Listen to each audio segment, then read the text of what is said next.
Good morning. My name is Rich Sloma. Welcome to today's New York State Archives presentation of real-life electronic content management systems examples and local government and state agencies. Please note that today's session is scheduled from 10 a.m. to 11:30 a.m., which is 1.5 hours. That's 30 minutes longer than our usual 1-hour webinar sessions. This session is being recorded and will be available for future viewing. If you have any questions during the presentation, please type them into the chat box to the right side of your screen, and we will answer them at the end of this presentation. And so now, I will turn the presentation over to Maria McCashion. And so now, Maria, you are the presenter. Thank you, Rich. Hello, and welcome to the webinar. As Rich said, real-life ECMS examples in local government and state agencies. And I'm here with Jennifer O'Neill. She's also from the State Archives, Chuck Petrowski and Joanne Fazzari from the New York Power Authority, and Katie Palmerhouse from the town of Dover. So ECMS, as Rich mentioned, stands for Electronic Content Management System. And this is software that enables organizations to create, index, manage, store, retrieve electronic records or documents in various formats, all through a single interface. And these systems can also have other applications like workflows creation and our favorite, records management. So today,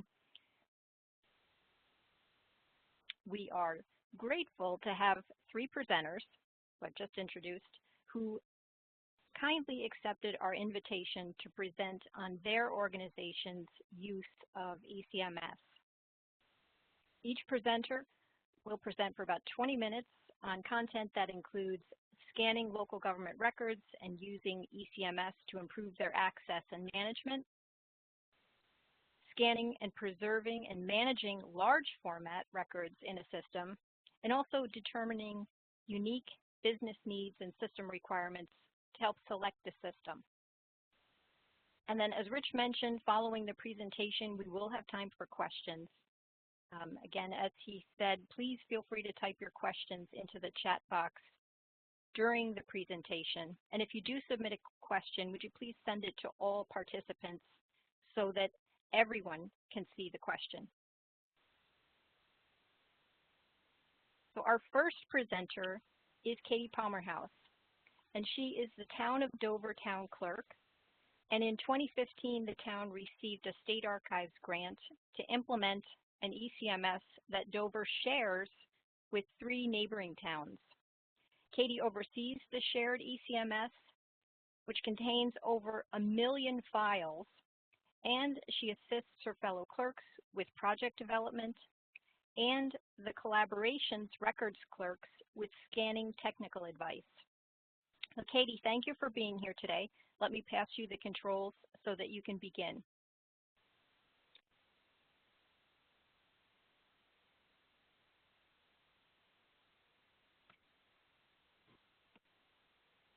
Okay. Good morning, everyone. It's truly a pleasure to present today. As they say, my name is Katie Palmerhouse, and I'm Town Clerk of the Town of Dover in Dutchess County, New York.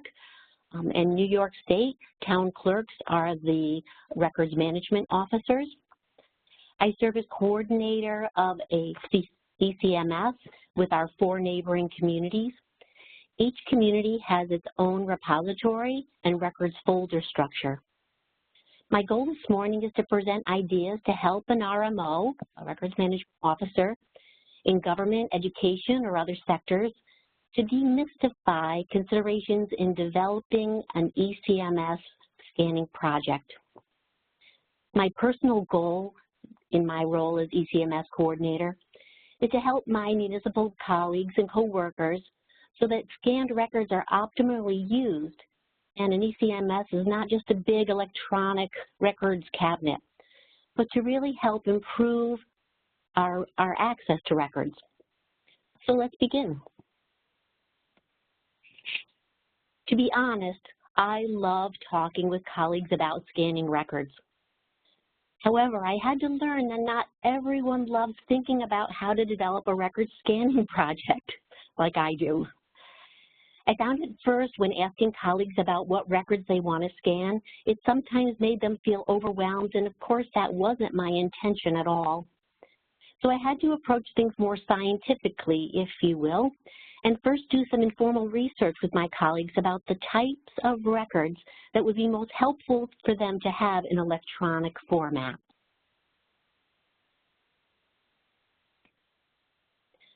So these are some suggestions based on my own experience that helped reframe the focus of scanning records from an idea of being a burden, but to instead make it a valuable activity to improve access to information that makes all of our work more efficient and productive.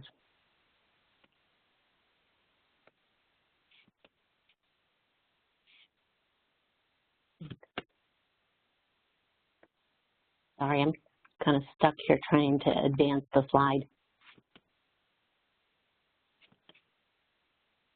Would someone be able to help me advance that slide? It doesn't seem to be going. Hi, Katie. I advanced it for you. Can you see that? Slide 8. No, I can only see slide 7. Okay, I'm going all right, to. well, oh, there we go. Thank you. Okay, sure. I'm going to give that ball back to you. There you go. Thank you. In psychology, they call it the Goldilocks principle, but it applies to most everything in life. Since the LGS schedule already provides the right size, basically record series for retention by many agencies, choosing a project is essentially choosing a record series from the LGS schedule that a department may utilize for a period of time and that can be available in electronic format and be beneficial to a single department or at times to colleagues across different departments.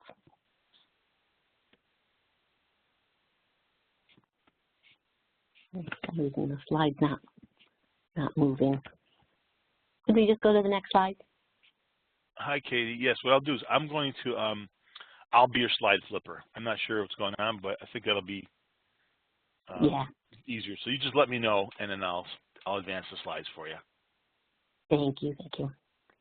Here's my real-life example of a scanning project we do in Dover that has just the right size benefit for town staff across multiple departments and even over multiple years. Purchase orders, or sometimes they call them vouchers, or in the old days we called them claims, were a document storage and retrieval burden on my office as the custodian of inactive records. In paper form, they occupy a relatively large footprint in terms of storage.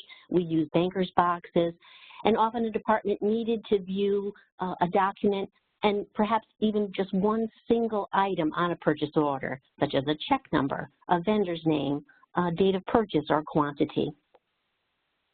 You might think that a scanning project of this type would benefit being with the finance department, but in fact, all of our town departments and a number of staff want to view scanned purchase orders at some time because the information might be useful in their job duties. Next slide, please. So when you consider who to include in developing a record scanning project, this list of people here is inclusive, but every scanning project requires everyone to be involved on this list. At the very beginning, it's important that department heads understand the value that access to electronic records has to improve staff time and efficiency. In Dover, some of our department staff scan records during or right after a customer transaction in what we call real time. But we can also have part-time staff who are records clerks who scan legacy records, those that are already created but are important to scan at some point. So something like a building or planning file can have all the documents available to view electronically. Next slide, please. But let me step back now to address the choice to scan by department, or another term I'll use for a record series that's useful to multiple departments, what I'll call a function. The choice to scan by department is better considered at a master folder level when developing the infrastructure of an ECMS. And in our case, since we have 4 communities sharing one ECMS, we call them repositories. The choice to scan a master folder by function instead of by department could be helpful when a set of electronic records contain information that is beneficial to all users in an ECMS or multiple town departments. Master folders that are identified by the name of a department, such as town clerk, recreation, or highway, are perhaps easiest to conceptualize for the types of documents that might be scanned. So let me explain the idea of a master folder created by its function. Next slide.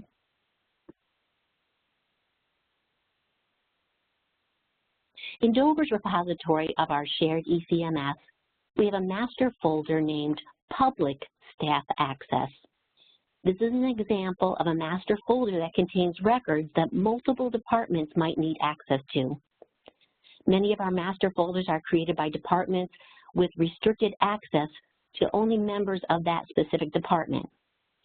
The Public Staff Access master folder could include subfolders not only for records such as purchase orders that multiple departments might need, but for other records I describe on the slide, perhaps personnel documents, or even folders for commonly requested community resources and services.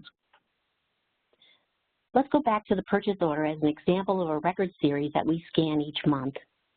If we scanned purchase orders to a specific department, such as finance or town clerk, then we might have to give access to master folders to workers in multiple departments, which we wouldn't want to do. So by thinking ahead to create a function master folder for purchase orders instead of a department master folder, we can give multiple ECMS users access to view information about purchase orders, but not provide access to our more private or sensitive records in department folders. Next slide. In Dover, we have 3,700 plus parcels in town, and typical parcel records might include building, planning, assessor, zoning, and perhaps even highway records, all related to a single parcel. In truth, the paper records for a parcel are likely stored in multiple locations in town hall.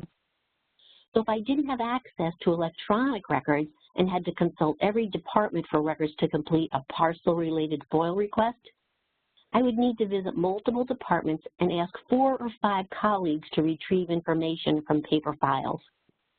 This could take days of time, but with our ECMS, I can generally complete a parcel-related FOIL in a day. When our ECMS was set up, they created a master folder structure called Dover Parcels, and the individual folders were named by grid or parcel number, not address or owner, as you can see in the slide. And then each department scans records into our ECMS to that specific parcel number. When I have a FOIL request for an address, I look up the parcel number, open the Dover Parcels master folder, and then search for the records by grid number. And since town departments are scanning to the parcel folder and not to individual building, planning, zoning, assessor, or highway folders, it makes my search basically one-stop shopping, instead of having to look for records across multiple departments and folders. Next slide. To help name or identify a specific record that we can search for, if we are looking for a single document, we can use something called a template that we assign at the time of scanning, and it can be customized by department. This slide shows examples of 2 templates we use, one for building records and the other for planning records. A template allows us to enter additional document information into what we call fields that help us identify the document in the parcel folder. For example, if a building record might be a certificate, a survey, an application, or a permit. If I'm trying to find a specific document in a Dover Parcels folder, the template and fields help with searching for that specific record. Next slide, please. To help my colleagues develop scanning projects, We prepared this form to complete together and think through the process of deciding what and where to scan town records so they're most useful to staff members who need them. A copy of this form is included in the PowerPoint presentation, and you're welcome to adapt and use it if you have a record scanning project for your electronic records management system. Next slide. Here are some final thoughts. Scanning records requires thinking in advance about who will see the document.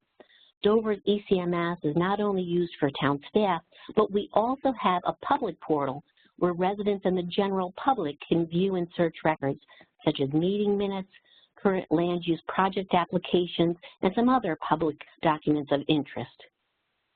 I'll close with this.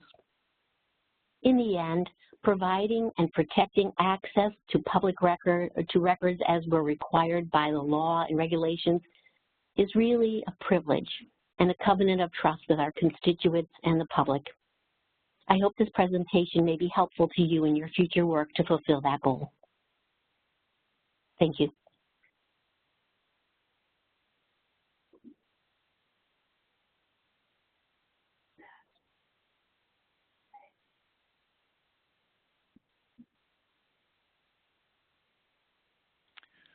Hi. You want me to go ahead, Rich? Actually, I'm going to introduce you, Chuck. So I am very pleased to introduce Chuck Petrowski. He has over 25 years of adventures in archives and information management. His professional life is a crazy quilt of amazing experiences, including times at a nonprofit history library, a New York Stock Exchange traded utility, a major state university, a few international corporations, as well as an independent consultant. Today, he's on the knowledge management team at the New York Power Authority. While the patterns of each square of his quilt are remarkably different, the challenge has always been the same: getting the right information to the right people so they can do their job. So take it away, Chuck. Great. Thank you so much, Jennifer, and thank you all for coming to this meeting today. We hope to share a story with you from the New York Power Authority, and in particular, the New York State Canal Corporation. And there we go. So this presentation is called / and it's kind of a tongue-in-cheek title because, as many of you know, you're both records managers and archivists. Although the profession, if you read the books or whatever, follow the magazines, there's a Records Management Association, ARMA, and then there's the Archives SAA.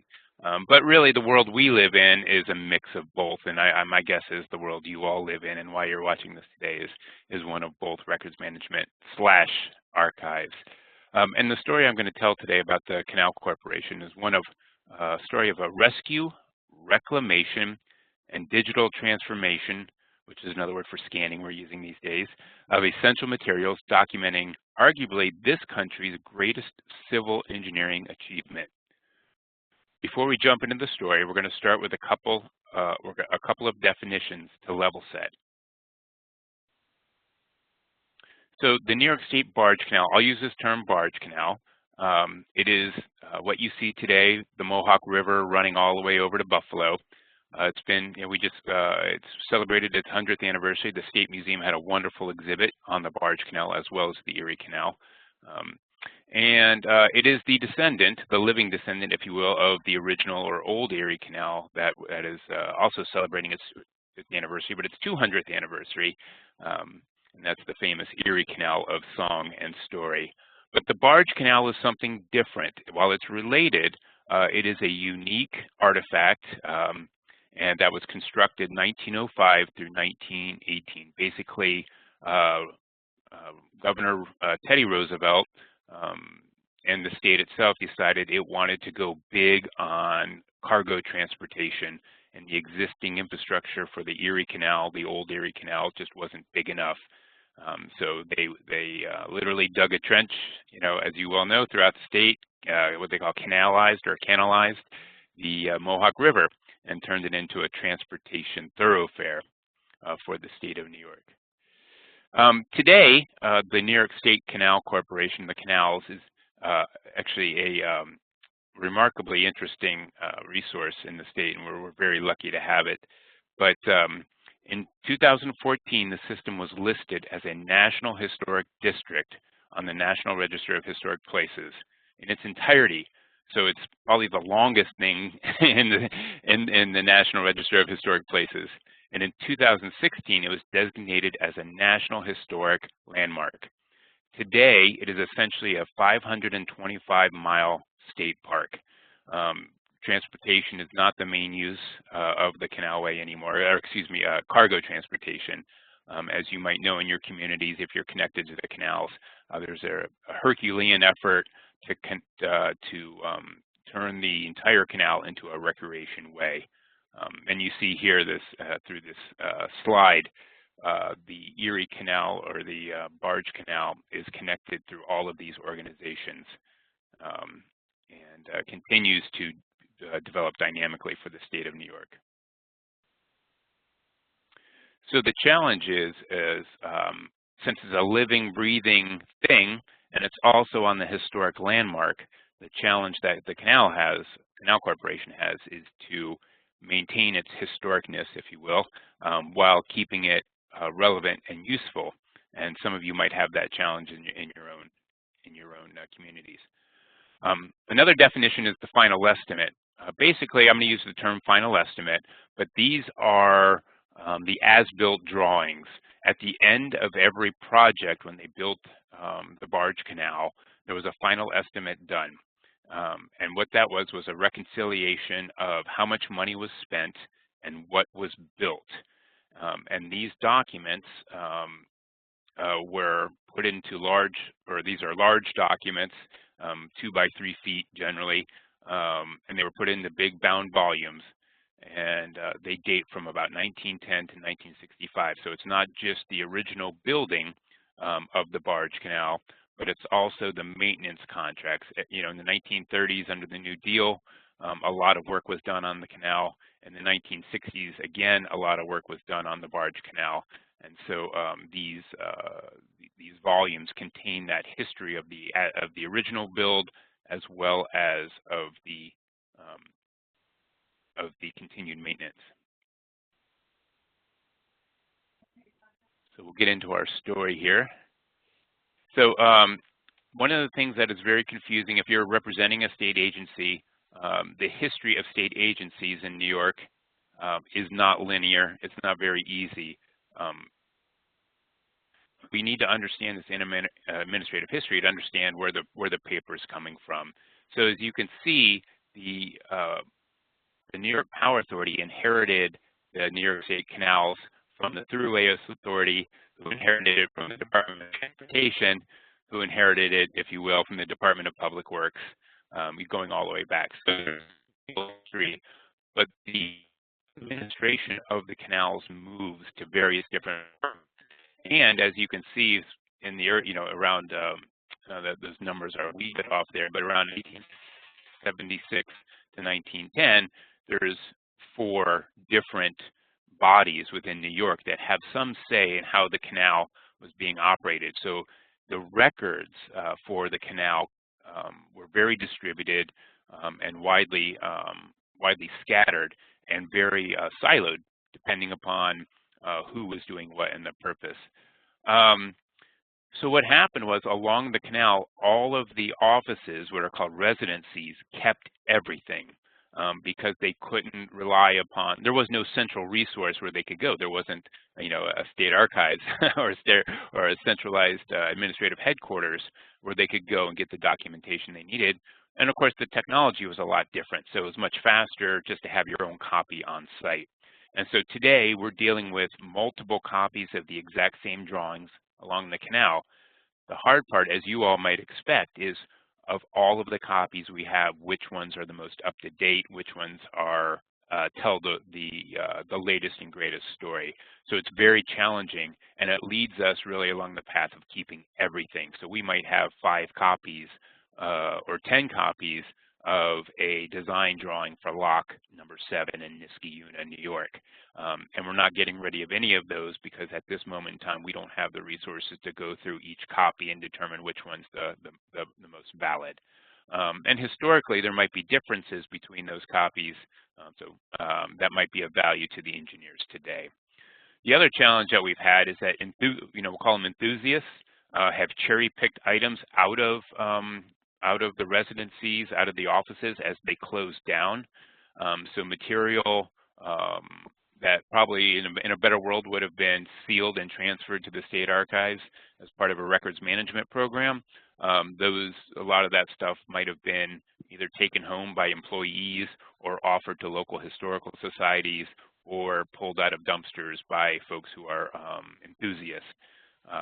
So all of that, is fine to a certain extent because the material was saved over time. Now, the story for our agency, for the Canal Corporation, is one of present need. The canal is still in operation. It is going to stay in operation. And because it is, and it's also a 100-year-old working machine, the structures on the canal are being refurbished on a multi-year schedule. So basically every 5 to 7 years, a lock will get refurbished. So for those events, the engineers, designers, and contractors all need the historic record. Events happen, such as emergencies. We've had an incredible amount of flooding in central New York over the last 5 to 7 years. And we'll talk a little bit about that in a moment, and how it impacted these records. But there's a lot more water-based emergencies happening along the canal. And when those emergencies occur, documentation is needed, in the right place at the right time on the right device. And then a lot of questions that you all might face if you do work with the Canal Corporation is when something breaks or something happens, like a sinkhole on a city street or on a town street, and the sinkhole is the street is literally runs over an old Erie Canal lock. We had this happen a couple years ago. They built a road right over an old lock. They filled in the old lock, put a road over it, and then 2 years ago there was a sinkhole. Again, a water event, right? A lot more water coming into our communities than ever before. And it created a sinkhole. So the question was, well, who's responsible for that sinkhole or filling it or fixing it? And while, of course, the emergency services all work together in the time to fix the problem, as you can imagine, who pays for it and who's going to be continually responsible for it does come up. And so these records help us understand the kind of that lineage of who's responsible for what. And then finally, our engineers and all of our staff at the New York State Canal Corporation continually tell me, why can't we Google this? Why can't I just look this up on my phone? I can look everything up on my phone. Why aren't these available to me on my phone? So that's a bit of the use cases around why we're working on this. So sorry for the foggy photo here, the fuzzy photo, but the collection that we've digitized was pulled from floods in 2007 in Fonda. Strangely enough, the Canal Corporation kept a lot of its records in the basements of its offices along the canal. Again, probably for many years there wasn't an issue because the rain was manageable and predictable. Clearly that is changing now, and an event in 2007 really brought to light the need for these records to go to the people who could best care for them. And that was the State Archives. So thanks to the Herculean efforts of Jamie DeLuca at the Canal Corporation and the folks at the State Archives, these records were transferred to the right place, and they're now finding aid or an overview of the collection is online. So these are available, but the challenge was, again, they were up at the State Archives under excellent care, but when our engineers needed them, it was simply inaccessible or not accessible in a timely manner for them to meet the current needs. So what the Canal Corporation would do is hire somebody to go out into the field, and redesign or draw from site or design from site some of these structures. So the best idea was, well, let's work with the state archives to scan these documents. And in order to do the scanning process, we had to do a lot of planning. First of all, we had to guesstimate or estimate, if you will, how many there were. There were a lot there. We estimated 62,000. We had to identify the user needs. For the Canal Corporation, access was the most important. We wanted these documents at our fingertips on any device, anywhere. Digital preservation was not important to us, that is, archival preservation. However, it was very important and paramount to the state archives. And so we had two agencies with two different sets of use cases, each with distinct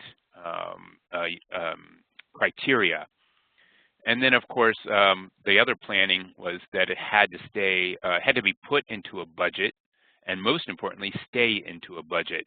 For those of you who are in agencies or maybe in your local governments, it's one thing to put money into a budget. It's another thing to see that money stay as imagined in that budget after a review and awarding cycle. So again, the Canal Corporation put this in their budget, and it passed through the planning stages, and that was actually a very huge victory. So once we got that victory, the next step was really the process. And this is where we get into interagency cooperation. And again, the State Archives was a wonderful team to work with. We presented our needs from the Canal Corporation. We developed standards, use cases. Our technology platform is SharePoint Online. And of course, we wanted to have absolute respect for the stewards, who in this case were the State Archives. So we weren't going to do anything that was without the permission of the State Archives with this collection. We had to work through the New York Power Authority procurement process. So I'm sorry if I didn't mention it, but the Canal Corporation is a subsidiary, a distinct but related organization with the New York Power Authority. And so, and the merger of the two, if you will, occurred a few years prior to this project. So some of these processes between Canals and NYPA were still being worked out. But we did use the NYPA procurement process, which was excellent for its due diligence and ethics and checking the right boxes. That said, it did take a while to get the RFP out. And then finally, we worked very closely with the State Archives, and I can't emphasize enough the wonderful resource that we have in terms of expertise, knowledge, experience at the State Archives. They were our experts on this front, and as such, in any project management episode, you want to involve the experts up front, and we worked with them directly, and they actually reviewed our RFP. And the only question we really had was, how far could the collection go? This is the, physically, to get scanned. This is the only set of this material on the planet. If this were to be lost, it would be an irrevocable cultural loss for not only the state of New York, but for the country. So that was, I think, our hardest gut check on this whole project was what can we do with it? How far can it go to get scanned? And of course, the reason that was important is because the wider the market you have for the scanning opportunity, the more competition you have, which lowers the price, which is where NYPA and the Canal Corporation they were very interested in that. So that's the whole process, and to this end, I think I have some updated stats, but basically what we did was we scanned 159 volumes now, about 65,000 files. The 159 volumes, like I said, were scanned. Each document has a unique file naming convention, which we agreed upon with the State Archives, so we can find it. Each document that was scanned is related to the volume it was in, and for our case, for our purposes within the Canals, it was also related to the contract from which the drawing was created. So we index it that way, and as I said, we're using SharePoint Online for that. So that's our story of how how 3 agencies within the state work together very seamlessly, actually, to preserve and protect this amazing historical resource for the state of New York and the country. So I'll end it there, and of course, I'm looking forward to any questions. And our next person, I believe, is Joanne. But Jennifer, please take it away. Great, thanks, Chuck. So next up is Joanne Fazzari, who accidentally became a librarian after discovering the complex and fascinating world of information seeking and sharing. She started her career in a major New York City law firm where she honed her database and system design skills.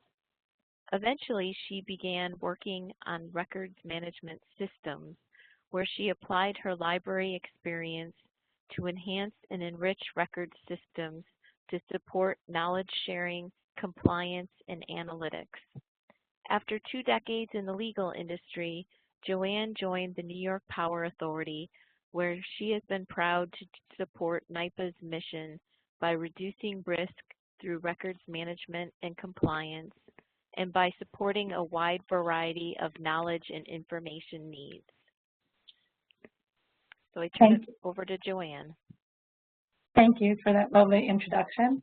I'm going to turn on my camera and wave at everybody. And I guess I'm going to start by advancing the slide. So I think we heard some really great presentations from Chuck and Katie, but all of those things are not possible unless you have a good system to manage that information in. So I'm going to share with you some of the things I've learned about how to evaluate, select, and hopefully purchase the right system for your needs. So I guess the first question that may come up for all of you is, why do we even need a system? I guess the number one reason is if you're in this meeting, you are obligated by your job and the state of New York to manage records efficiently and effectively. And I just want to say that an Excel spreadsheet is not a records management system. So for some of you who perhaps have been struggling along, you need to understand the needs and what people are using it for so that you can help people above you, or maybe even the people who hold the financial strings, understand why a good system is really important. Next up, to understand what sort of a system you need. And I think that we've been talking about ECMS systems, RMS systems, ECRMS. What's the difference? So there's really basically just 2 systems, two major ones at play. And one is a records management system, and the other is an enterprise content management system, which may also be a records management system. And when you're selecting a system, you should probably understand these differences so you know which one fits you. A records management system really is all about protecting your records and retention, archiving, all of those things. So if you do little to no collaboration, and primarily you are just intaking records, storing them, protecting them, maybe searching for them a little bit and performing some audits, you can probably just go with a standard records management system. If, however, you, your customers, the other departments you work with are also collaborating, if you're doing more complex searches across other areas, you really should be looking at an enterprise content and records management system. The big difference here is that these systems allow you to manage the information you're working with before it becomes a record, and then hopefully also allows you to move that content into the records management side. So these are a little bit like document management and records management systems. They are usually more complex, but they also manage your content throughout its entire life cycle. And that's from the moment you put your hands on your keypad and start typing till you have shared it for approval or whatever, and then finalized it. So you should definitely understand those differences. All right, where do you start? You are like, you've got the go-ahead, you know, the people you're working with, your state, your agency, whoever says, you're right, we need a new system. What are you going to do? The first thing you must do before you buy a system, because when you look at them and you look at those presentations, they just look like they will do everything. You need to understand what your current state is. You need to look at your processes, how you intake your records, whether you collaborate on them, who searches for them, what you search for when you get them, whether you digitize them, whether they're born electronic and never see a piece of paper, or whether you get a piece of paper and then have to digitize it. You should understand if you have a lot of audits, and that can include foils, things like that. You should also understand archiving. Archiving can be distinctly different from just saving and retaining, especially if you're dealing with historical information. You need to understand and have the ability for that information not to just live 5 or 6 years, but to live 100 years. Now you also need to look at your environment. Do you have to deal with physical spaces, off-site services? Do you have a good IT architecture in place? Do you understand what that means? Do you use cloud providers? You should understand not just your physical environment, your electronic environment, and also this is really important. Do you have a staff or are you solo? Because what you can do and how much you can manage and what sort of support you need can depend on who on your team can help you with your system. After you've evaluated your current state, you're going to do a little research with your department and your friends, etc. You're going to ask people for their pain points. Is the pain point that nobody can find records? Is the pain point that only your staff knows where they are? Is it that it takes, you know, a week, a month to pull together information across various areas? Do you have external users? Perhaps the general public reaches out for records and you get tired of helping them. What do your colleagues ask you for? So you want to understand all of the pain points that you have in doing your job effective and efficiently. Next, I tell people, just make a wish list. You don't have to get all of these things, but maybe you have been scanning documents and that's great, but you have to take hours to tag those documents. Someone has to read them, put in the metadata. Maybe you want to explore a system that can do that for you using artificial intelligence. Maybe you want to save video files so that, you know, when your buildings or your whatever department comes to you and says, you know, I have all this information and I don't want to write a report. Maybe you want to make money helping the public, whether that's allowed or not, I don't know. But you need to make a wish list. You need to think about the perfect records management environment, solution, and everything, and you should write all of this down. Once you have all of that, you're going to start moving on to your vendor selection.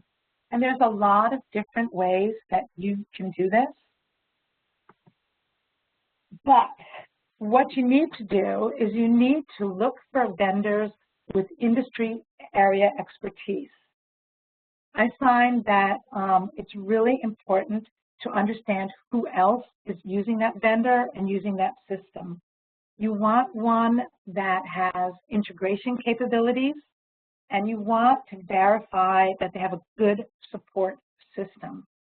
You don't want to get a system that's really complex, promises you things, and then you don't understand how to use it, and there's no one there to support you. You also need to prioritize data security. I don't think there's anyone in this group who doesn't have to think about the security of the information for which we are custodians. And this is really important. You want to be certain that any vendor you use meets standards for security. And you also want to look at scalability. And by scalability, I mean you may want your system to start by just supporting a particular really busy area, but you might also want it to go down the road and do more things. You don't want a system that's limited either to the extent of users or to the amount of information it can hold. Because with all of these digital files, right, we use more and more space. So what are the evaluation tools that are most prevalent? At the bottom of the list, I'm going to say colleagues. Right here within this group, your colleagues are going to be the best source to find out what works. But there's also something called an ISO, which is a standard, and you can Google it. There's a link here. The ISO is really, International Standards Organization, is really a thoughtful, wonderful organization, and they will list what is considered acceptable for management systems for records. If you have the time, you should definitely look at this document. You can even look at older versions because it will lay it all out. Probably if you're in records, you know about the records management organization known as ARMA. They're also a great resource for evaluation tools and for vendors. And then you can Google or look up technical reports, white papers. Even LinkedIn, if you use LinkedIn, is a good place to get more information about how these systems work, who's using them, and what value they can bring. Some of the other criteria you may need when you're evaluating a system is metrics. I don't know about you, but I am constantly asked to report out how many people are using the system, does it perform well, is it bringing us value?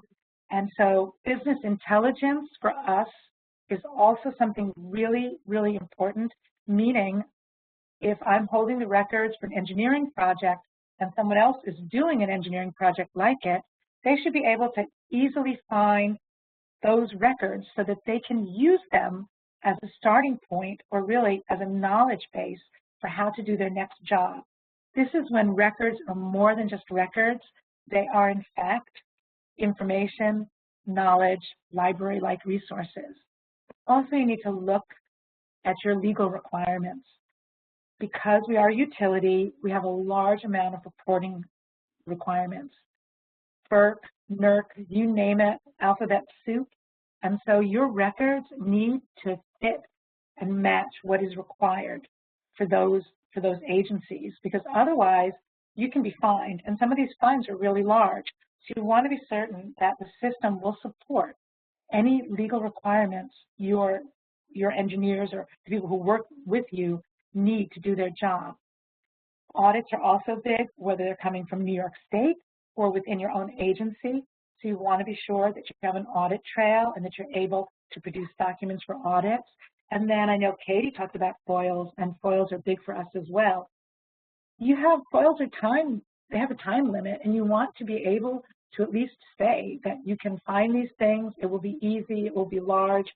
We sometimes get FOIL requests, and we'll do a first search, and we'll get like 300,000 documents come up, and that's when we know this is going to take some time, right?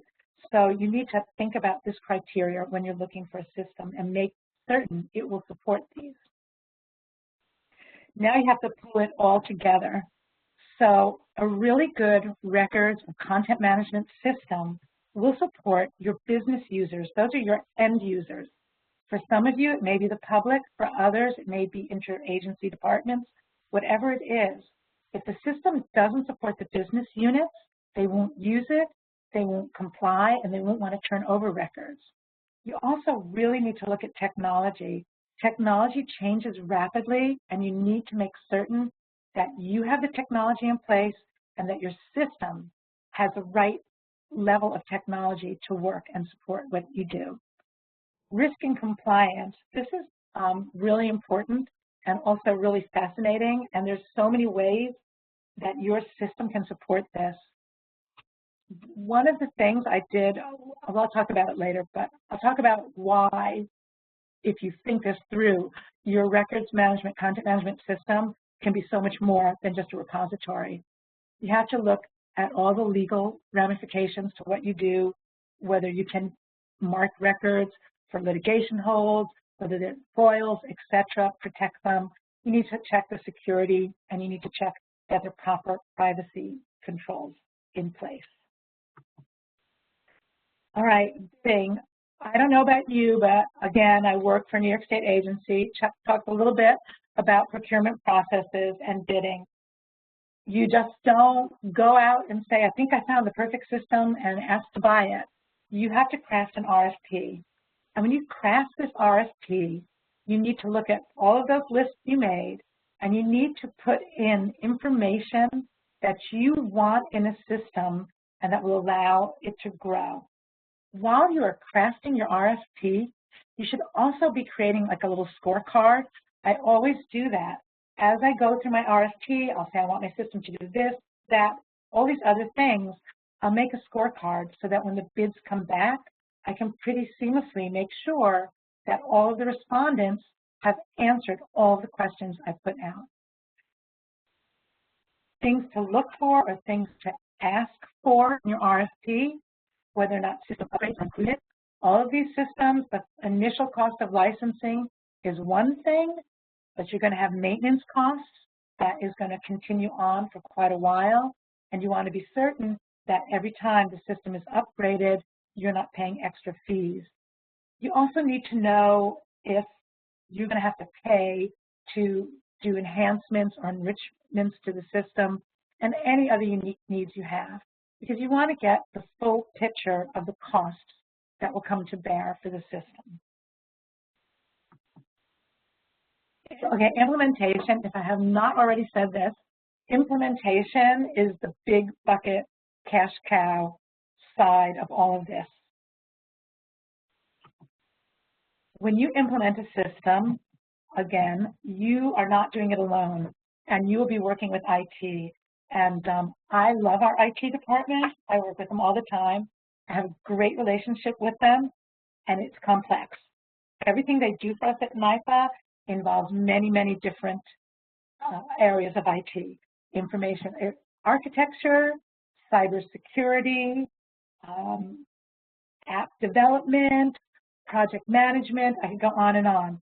So once you find a system and you're going to buy a system, IT are your new best friends, and you should make certain that you have a great relationship with them, because you are going to need resources, and you want to be certain that they can support your resources, and you want to be certain that they understand that this is not a one-and-done project, and that they are going to have to help you maintain your system.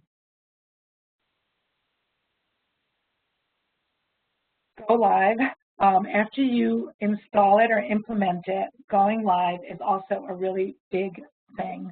You need to be prepared that you and your team are all ready to use the system, that you have practiced, that you have training, that you have what you need to use it, and that you feel comfortable with the system. You also need to know if your customers are going to need training. Those of you who may have external customers may need to have a way to put externally how to use the new system. If people are logging on looking for land maps or whatever else, you don't want them to one day go to their logon and be startled by what they find. So you need to find a way to train people. But then you also need to deal with user behavior. And you have to understand that not everyone is going to be as excited as you are about having a new system. So you have to put on your change management hat, and you have to understand, and even people on your team while you're getting this new system may be doing, why, this is fine like this, I don't need this. So you need to understand what your team needs to be happy about the system, and what your end users will also need to be happy about your system. So once you've got it out there, you need to be able to grow your system. And you don't have to do it all at once. Remember that wish list you made? If you find a system that hits all of your wish list items, you don't have to deploy them immediately. You just need to go slow and steady, and you need to plan for incremental improvements. So one of the things that I like about the system that we have, and our current ECMS system has close to 2 million digital records and about, I want to say, 600,000 markers for paper records. So this is a really large, robust system that can be difficult to search. One of my wish lists, along with our procurement department, was to be able to do procurement records fully digital. I worked with them and they created the side of the house that allowed them to execute the contracts digitally, and I created the side of the records management system that allowed them to file. So one of the things we did was we created an integration between their system that generates the purchase orders. When a purchase order was generated by our buyers, a folder would be created in the records management side of the house. That enabled the buyers to drag and drop their electronic digitally signed contract into the folder. This was phenomenal. There's no more paper procurement documents at NYPA. All of our purchases are 100% digital. This is so exciting. What happened was we discovered that by creating this integration, we also created a way to gauge compliance. If a folder is created on the records side of the house for a contract that we know was created digitally by the buyers, and if that folder remains empty, we know there's a problem. So this is a great example of how to grow your system. It's not just about capturing your digital information, it's about thinking through how you can use your system to integrate with other systems and then to also improve compliance and in many ways improve how the buyers might be working, right? They let us know who was filing and who wasn't. But it also showed us some other things. So if a buyer is buying computers, it may take 30 days. If they're buying turbines, it may take 6 months. So our records management system is also a great source of data to do analytics and to drive reports. So think about the things you might need to do, and while you don't need to do them immediately, you should have a system that really allows you to support bigger aspects of your town or company's business. Okay, so hopefully that gives you some ideas of how to look at systems and all the possibilities that a records and content management system can be. And also, hopefully, it will encourage you to get that support. So if you don't already have a great system to support all that you can do, hopefully now you have the information you need to go out and get one. So I guess I'm going to say thank you. Am I passing the ball back to you, Maria, or to Rich? Sure. Or I will actually say thank you to Katie, Chuck, and Joanne. Those were really excellent presentations. Thank you so much for taking the time to present today. It looks like we do have some questions in the chat box. I was wondering, Rich, did you want to do the honors with the questions? Sure. We had a question earlier that I copied down, noted. It was from Debbie. Will you be addressing the requirements to keep hard copy of file after scanning, which you may have done that. I may not have paid attention. So we do get that question a lot, and no, it was not specifically addressed. So both state agencies and local governments are required to follow the regulations of the Commissioner of Education, and there are certain parts in the regulation that relate to reformatting paper records to either digital or microfilm. And you can reformat your records and replace the paper format with a digital or a microfilm format. Both of the regulations also have requirements for processes that you need to have in place to ensure that the record can be maintained for its full retention period. So state agencies should be following the regulations of the Commissioner of Education, Part 188.18 and .20. And local governments should be following the regulations of the Commissioner of Education, Part 185.7 and .8. So these are going to provide you with some guidelines for setting up a system that ideally you would share with IT, and they would ensure that the system, that you have a system in place that it is able to maintain the records for their full retention period. You also want to make sure that you have a system that incorporates records retention and disposition. You also want to maintain documentation on the system that's managing the records. These are all part of the criteria under the regulations of the Commissioner of Education. And you also have to have disaster recovery systems in place. So, for example, archival backups of any permanent records that you're maintaining in digital format. And a migration plan, because your digital format isn't going to last forever, and at some point the hardware, the software, and even the file formats are going to have to be upgraded. So you want to have a plan in place for that. I should also add that state agencies and local governments, when they create or digitize their records, they should be following the State Archives digital imaging guidelines. And these provide information on appropriate formats for reformatting various types of paper records, various sizes, for example, letter or legal sizes, or photographs, or large format maps.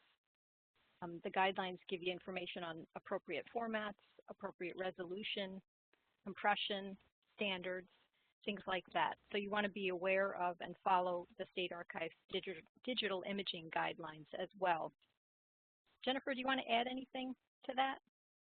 Yeah, I just wanted to say that in addition to the requirements that Maria outlined, which do allow agencies and local governments to destroy original paper records after scanning or microfilming, there may be occasions where it makes sense to keep both the paper and the digital copy.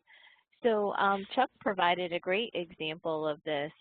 The Barge Canal documents, they are being preserved here in the State Archives, and they have a lot of intrinsic value. You know, they've got some great diagrams, they're handwritten, you know, they're quite old. So we want to continue to preserve the original versions, but at the same time, the digital copies that Chuck talked about are going to be handy for Canal Corporation staff as well as researchers who will be able to really easily access the records. So there may be cases where you may want to keep both the originals and the reformatted versions, and particularly if you're a state agency, please come and talk to us first if you're dealing with an archival series, because we'd like to discuss with you, you know, what formats should be preserved here at the State Archives. That was a great point, Jennifer. I should also add that if you're a local government, even if you reformat records that were created before 1910, you need to contact the State Archives if you are interested in disposing of the original paper records. So you are required to get permission from the State Archives on behalf of the Commissioner of Education to dispose of any original record dated pre-1910. Yeah, and if I may put in a plug for the State Archives, like I said, when we started our project years ago, this would have been 2018, we, within the Canal Corporation, we mulled over a lot of possibilities, and we kind of felt alone, so to speak, in that analysis process. And then it took me, I had an aha moment when I was like, wait a minute, you know, there are people who are expert in this. There is guidance that is available.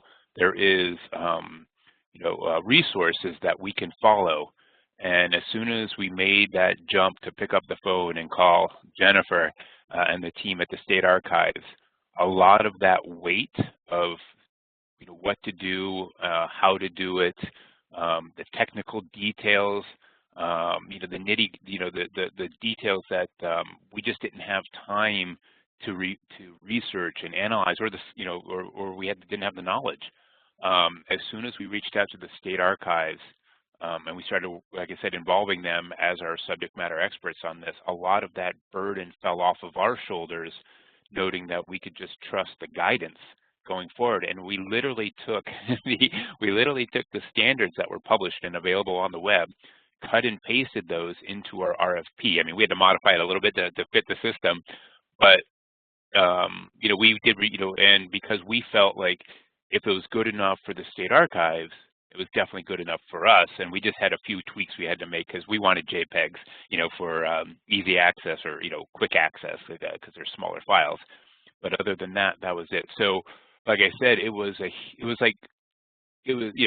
again like having it was like having internal experts at your service, and it was just a wonderful thing. We never would have gotten this far without reaching out to the State Archives. So I highly recommend that for everyone. If you're stuck, if you're mulling it over, if you're not sure, these folks are your friends and can help you through this process. Yay. Thank you, Chuck. Thank you. Yes, please use us.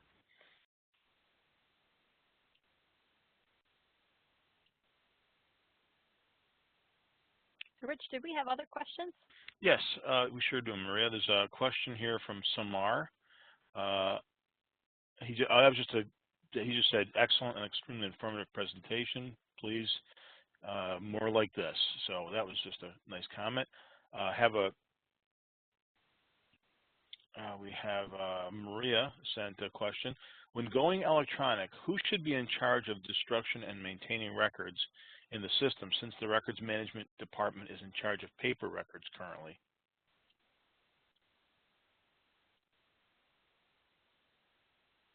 Hey, it's Joanne. So I'm in charge of paper and electronic. I don't know how that works, but my system, the system I use, has a process for destroying electronic records. We also have process and procedure in place. So once an electronic record is past retention, a report goes out to the owner of the record and the law department. We get feedback. We make sure that it is something that can be destroyed. And then we execute a destruction process that actually leaves us a bit of a stub that we know when it was approved for destruction and a little blurb of what was destroyed. So it's not like we destroy an electronic record and then it disappears. So if somebody says, I want this record, we can say it was destroyed according to policy, in 2005, whatever it is. A really good system to have an electronic records destruction module, I guess is the best way to put it. And then you have to write the policy and procedure. Ours includes a review by the original record owner and, of course, the law department. Yeah, I think it begs the question from the person who asked the question, looking at your roles, responsibilities, and accountabilities in your agency or local government around records management. Generally, the records manager is responsible for fulfilling the life cycle of information from the moment of creation to its ultimate disposition. Just because it's an electronic document sitting in a system that maybe the records manager doesn't see or doesn't have control over, generally doesn't relieve the records manager from that responsibility. Historically, the divide between IT and clerks is wide, and with the building and implementation of electronic systems, a lot of record content wound up in electronic systems that maybe the records management or records manager or the clerk just simply wasn't aware of or didn't have the capability or capacity to manage. And now what we're seeing in records management is IT groups coming back to us saying, hey, we have information overload, we have too much stuff, we need to purge stuff out, or we have been purging stuff out and we just heard about this records management stuff, what can we do? I think there's a relationship understanding that could be discovered, and then looking at that responsibility and accountability as to who is really the chief records officer, if you will, or who's the one responsible. And generally IT or the administrators of the systems are not that, don't have that role. It's either an administrative executive or administrative leader or the records management person. Well said, Chuck. I think Joanne also pointed out her relationship with IT. Before you implement a system like this and before you decide that you want to manage your records electronically, if you are the records management officer and IT is not your expertise, you want to have a good relationship with your IT person, because they may know all about the data but nothing about the records management, and it may work both ways, that they can tell you more about the data and you can tell them more about records management. But ideally, they're going to need to understand which records exist in electronic format, what their retention periods are, how long they need to be maintained, and what requirements need to be in place to back them up, and also to ensure that they're destroyed completely.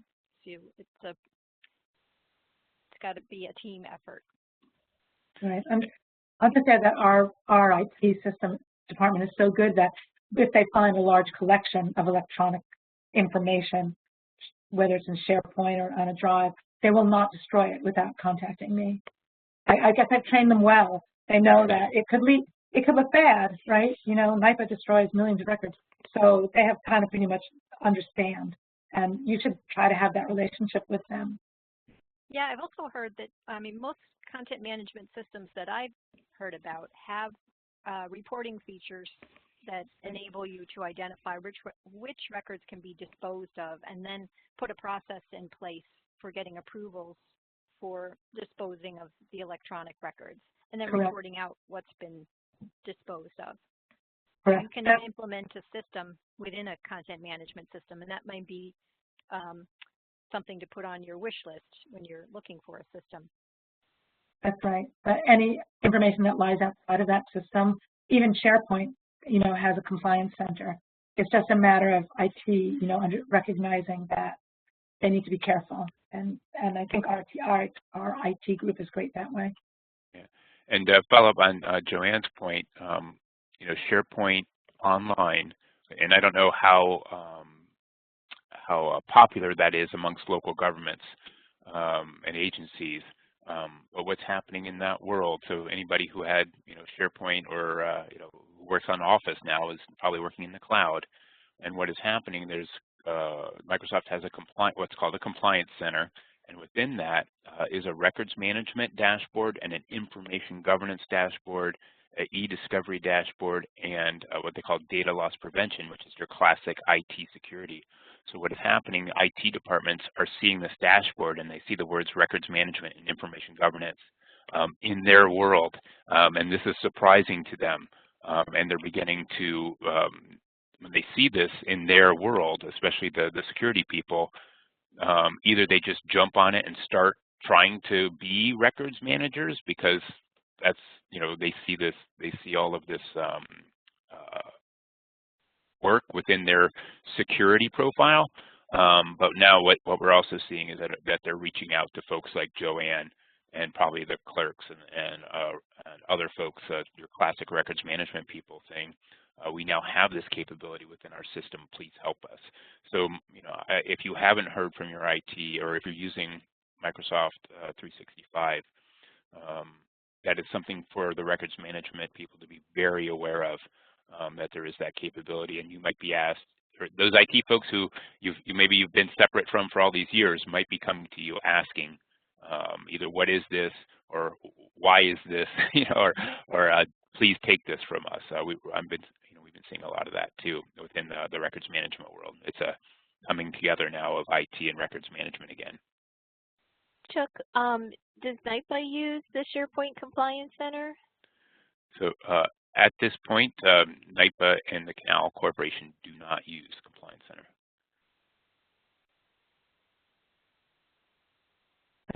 We have others. Joanne can speak to the others. We have other systems. Yeah, it is on our roadmap. So We do allow some records to be managed outside of our records, outside of our ECMS system. We allow for that so long as the system has a migration plan, all these other things in place.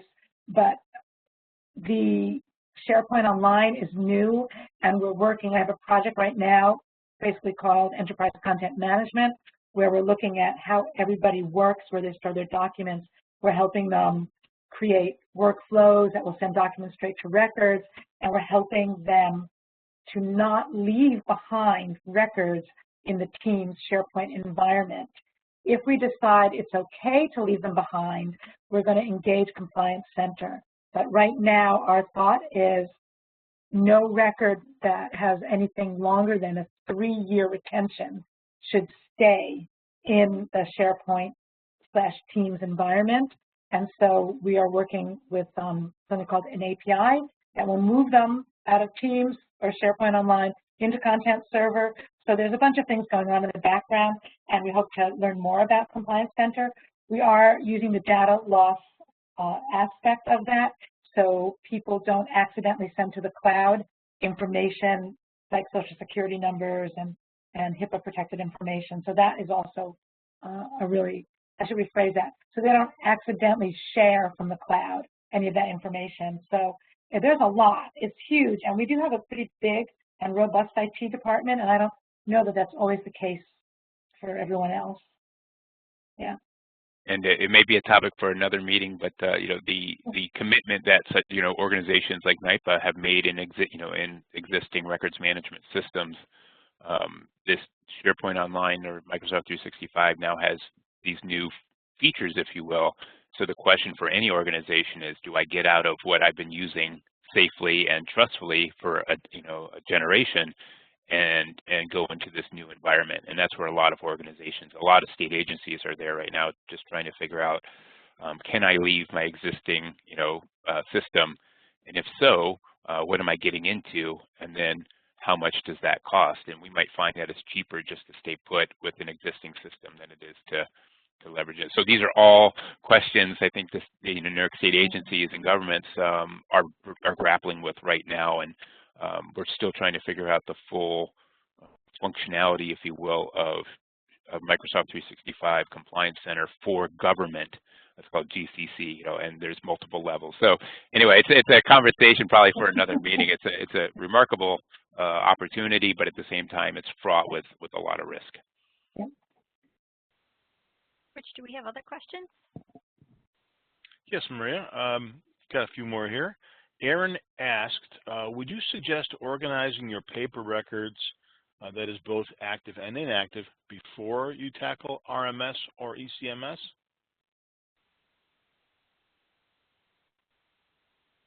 I guess I wasn't unmuted.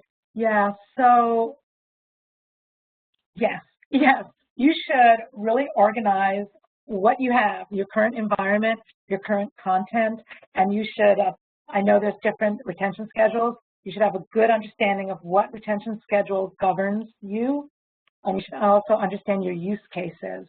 And then what I always tell people is I like to triage it once I've done that, and I like to always have, I always go like this, I like to have a go forward plan and a retroactive plan before I move on to any electronic system. And so the go forward plan is how you envision yourself working from today forward. Once you figure that out, then you can look backwards at what you might want to do with your paper collection. And I think that both Katie and Chuck showed you some really high value projects to scan. I just want to say you don't need to scan everything. And if you scan everything, you run the risk of creating clutter or noise. Then when you search, you will get a lot of false hits or information you don't need. So maybe Katie's form that she showed you for how to consider a scanning project is the way to also look at how to organize your paper a little bit, because you need to think, what do you really need? What do you really need to search for? What do you really need to spend your time and money on? And so always look to create a go-forward plan. But you should definitely have a good organization to any of your hard copy records before you even think about how you might want to move forward electronically. I don't know if Chuck or Katie has some advice. I so agree with that. What happens often is when people buy into using electronic records management, sometimes they just want to do everything and think it will be easier, but unless it's organized, by project or by, department in terms of their usability, oftentimes it does create that clutter, and it makes it actually more difficult to do search and retrieval. Yes, and one of the things that, one of the terms that we use is content hygiene, or, remember in records management, we also call it ROT, redundant, outdated, trivial information. It's that under 3-year stuff that kind of Joanne was talking about, just the flotsam of stuff that's in your systems that gets in the way when you go to search for, give me the, I want the latest policy on vacation days, or the latest policy on, building codes. If it has 12 versions and 6 of those 12 are labeled draft or final draft or draft for review or Chuck's draft for review, you've now hurt your internal, you're hurting your customers. You're actually wasting their time now. And so when you do that physical record plan, that's something to keep in mind. And then you convert that to an electronic file plan, which is a great thing to do. You just want to make sure that the fresh stuff and the valid stuff makes it into that electronic system. Yeah, I'll add too that if you're planning to do this as a scanning project, for example, scanning a back file of a series that you'd like to improve access to, it's going to be expensive. And as Joanne pointed out, implementing a new system is going to be expensive. So you do want to be thoughtful about what record series you choose to convert if that's what you want to do. But there's also the possibility of day forward, as Joanne mentioned, and identifying records that are born digital, and possibly setting up an ECM system that networks with the system that creates the record and storing the record directly into the ECMS as an electronic file and never printing it out to paper. That's another possibility. And we do have some resources at the State Archives to help you make decisions about getting prepared to select record series for imaging. We have another webinar on, actually I think it's just digital imaging is the title of it, and it gives you some guidance on decisions or considerations before choosing individual record series for conversion. Maybe we could include that in the link, or we could circulate that afterwards. This is one of our webinars. Digital imaging is the name of the webinar. They're very good, and one of the panelists had a question. Basically said, we're so small, we don't have an IT department. How do we deal with this? And this is the way. So, records management, managing paper, small organizations is extremely difficult. You're asked to do a lot of things, but there is no way around learning some of the technology and how it works. If you're in a small organization, they're just and using the resources that the State Archives has graciously put forward for people like us to learn is a way to go. And it might mean some lonely nights sitting in front of a computer watching the webinars, but I've been doing this work for 25 years. I started out kind of like working, building a little Access database back in the day as an archivist, because we didn't have an IT department to build databases for us. So we just learned as we went. And the more you learn, the more confidence you get. And the more confidence you get, the better you can represent not only the technical side, but really records management. And then you can do that, have that knowledge to give back to your community. You don't have to become an IT expert. You don't have to become a programmer. But there is no way around in the 21st century, coming up on the mid-21st century, that we can't learn about how these systems generally work. What are the, to Joanne's presentation, what are the benefits and the negatives of doing these projects? And I know it's a hard truth, but if you're given the responsibility, or you take on the responsibility of managing records in the 21st century, you're going to have to be that Swiss Army knife, Jane of all trades, to know a little bit about everything. And even if it means knowing less about records management, if you've got 20 units of time to learn during the week, or even 5 units of time to learn during the week, maybe you can take some more time to learn some of the technical issues, and less of the records management, because you have folks like the state archives that can come in and help you, whereas you might not have the division of IT or technical services for the state of New York to be able to have that same resource to come in and help you out. So we are asked to do a lot of many different things. We're asked to be experts on a lot of many different things. So do your best with the time you have to learn as you can. If you're what we call the lone arranger or the one-stop shop, you're the only person there. You're just going to have to learn a little bit, because I can tell you what, when you go to look for technology to solve these problems, the vendors will know that you don't know anything, and they will sell you. Well, I shouldn't say that. That sounds bad. They will do their best to make sure you get the best resource, but you might not. You might over-purchase. Might be one way of looking at it. So do your due diligence, reach out to the state archives, and get that help, assistance as you need it. Another alternative is what Town of Dover did. They're sharing their ECMS with 3 other towns. Brilliant. Yeah. So possibility of a shared service with a larger organization that has IT expertise and could support the system might be another route. And there are smaller or I guess less expensive ways that you might pursue an electronic records management system. One that comes to mind is Digital Towpath. And this is a cooperative that's set up for smaller organizations. It's not quite as sophisticated as SharePoint or Laserfiche, but it does provide you with secure storage and an opportunity to digitize and maintain your records in electronic format.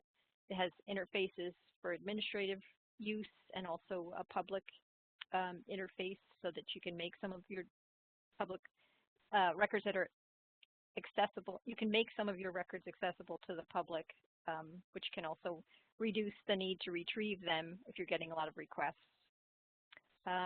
There are also options for purchasing IT services with a system.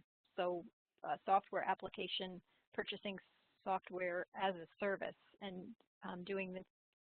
purchasing the system that would be supported by a vendor. So it would be a cloud service. And we have some guidance on using cloud services for a situation where you would want to store your records with a vendor. So those are a couple different options as opposed to working on your own. And I think Joanne made a really good point, though, regardless of how you do it, you want to know exactly what you need up front in terms of what you want to get at, what you want to have in the system, and also what your limitations are as an organization, so that you can find a system that you can support and maintain, especially if you want to continue maintaining your records in digital format, or are looking for an option to dispose of the paper and maintain the records solely in digital format.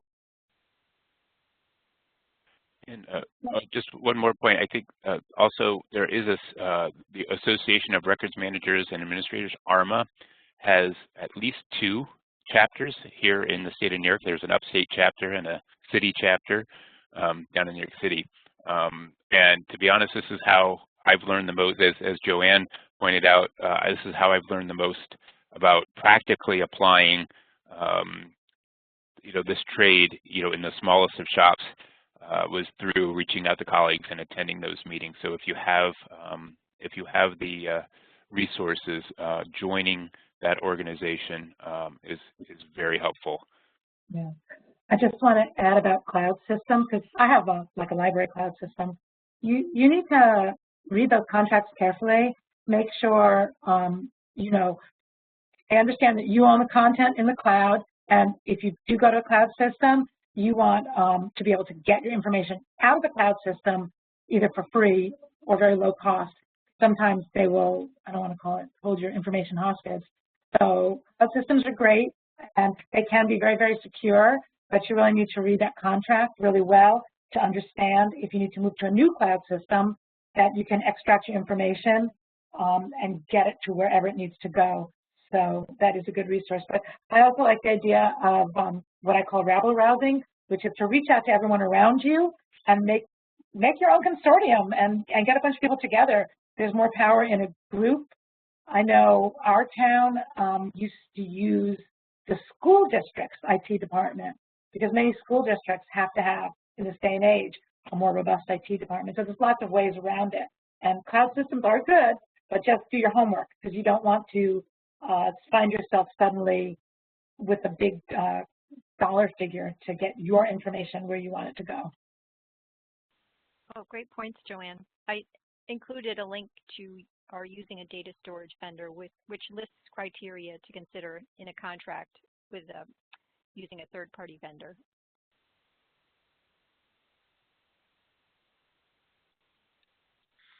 Rich, do we have any more questions? It looks like we're pretty much out of, well, we're at the 11:30 point. Yes, I think we got 2 more questions. We can go a few more minutes longer if folks would like. A question here from Lisa. Where can I get information on how to get instructions to write a proper RFP for this?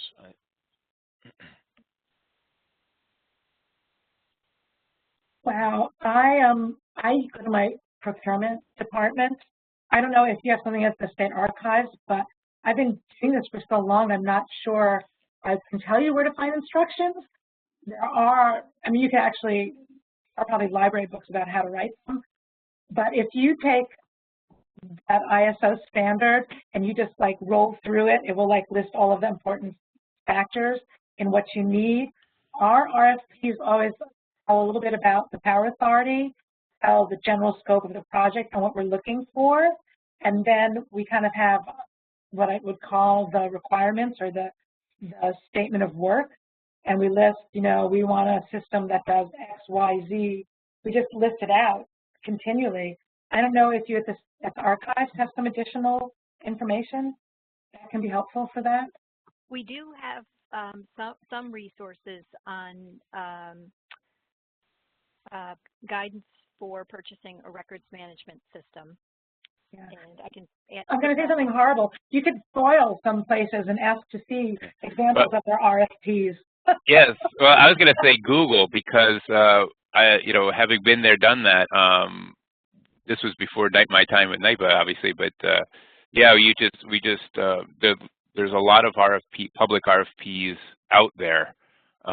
Whether it's, to be honest, I don't know if they're exactly from the state of New York, but a lot of municipalities will publish their RFPs for document management systems. The federal government will do so. DOD, that might be a little heavy duty for us, but the Department of Defense has has an RFP process. But anyway, I know it's weird. You might feel uncomfortable, but just Google it, and maybe you have already. But that will give you some good guidance on how these things how the FPs are assembled, if you will.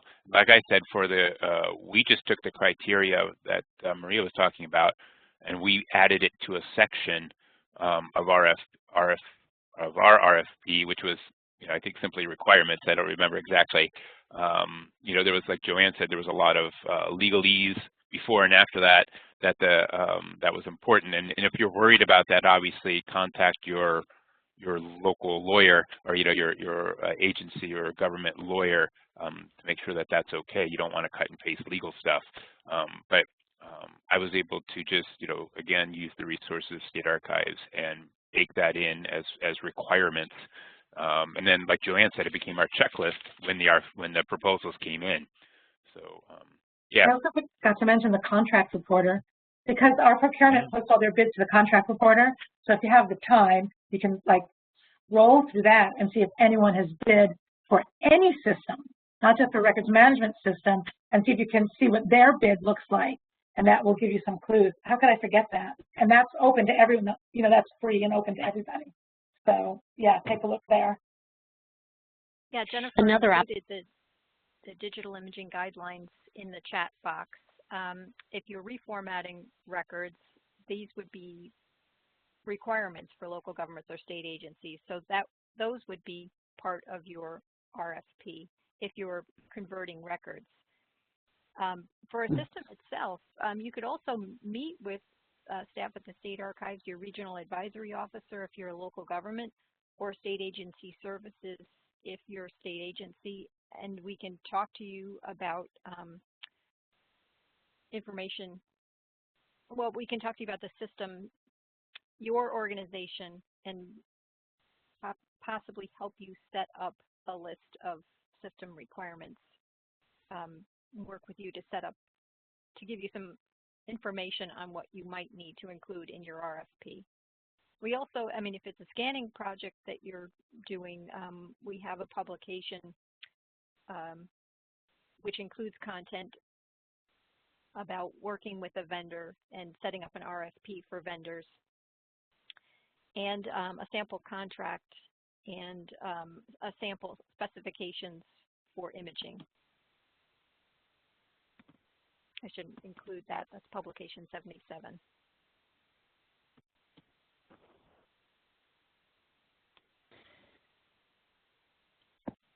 And Maria, there's a final question here.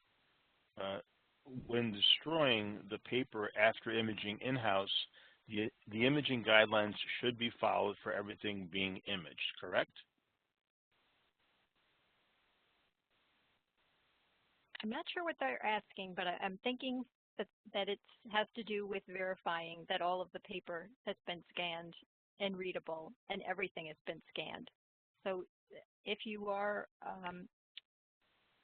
planning on destroying the original paper, you do have a responsibility, and it is your responsibility, not the vendors, to verify that every record, every single piece of paper has been scanned and is readable and accessible for the full retention period. So we do have guidance on verifying. We recommend 100% if you are destroying the paper, but if you're keeping the paper, we also have a process for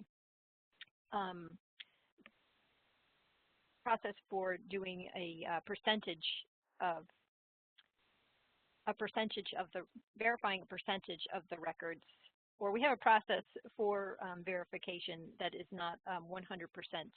So you follow a percentage. And I will include that was not a good description of that. It's statistically relevant, right? A statistically relevant sample of the collection. So you don't. There you go. Yeah, so you don't have to look at every single document. You just get to look at every 10 or every 20 or whatever. That's very helpful, by the way. That's that guidance. Oh, okay. Let me include a link to that. And that is if you are intending to keep the paper, but we strongly encourage 100% verification if you're planning on destroying the paper. And while we have no intent, obviously, that with our project, the Barge Canal, as Jennifer said, nothing's going away. We did do 100% verification, and I'll tell you why. Because we feel that when our users need that information, it's either going to be a time of great need, such as in a crisis, or in a time of great stress, such as the planning process and design. And if they pull up these documents, the users pull up these documents, and something is backwards or didn't get completely and wholly scanned, now it becomes a double crisis back on us, right? Because they need it, they need it now. It's not ready for them. And that's just a horrible time and a horrible place and a horrible position to be in, to have to go back and correct that. So sampling is an awesome thing, especially if you're dealing with tens of to hundreds to millions of documents. But if you can do the 100%, you'll be able to sleep better at night. That's the way I felt about it. That's a good point.